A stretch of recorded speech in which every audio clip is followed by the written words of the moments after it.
आज हम 2 मिनट में ये सीखेंगे कि एक्सेल में एज कैसे कैलकुलेट करते हैं। Let's start.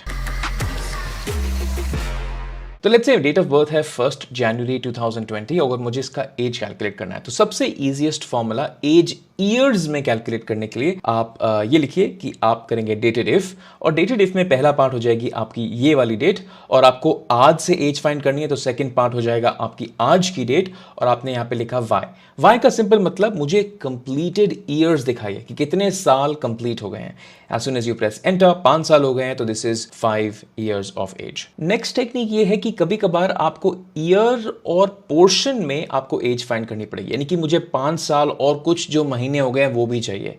तो मैं क्या कर सकता हूं, मैं ये ऐसा कुछ फॉर्मूला लिख सकता हूं जिसमें मैं करूंगा ईयर फ्रैक्शन।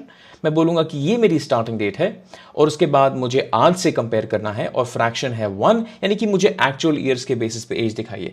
तो अब नॉट ओनली आपके पास 5 कंप्लीटेड साल आएंगे बट अब आपके पास एक्स्ट्रा पोर्शन भी आएगा जो 20th जैन 2025 से आज की डेट तक कंप्लीट हो चुका है ना। अभी मैं इस फॉर्मूले पे एंटर प्रेस करूं तो मेरे पास आंसर आएगा 5.31। अब इसका मतलब ये नहीं है कि 5 ईयर्स एंड 3 मंथ्स हो गए हैं but 5 years and 30% of the entire year complete हो गया। This is 5.31 years।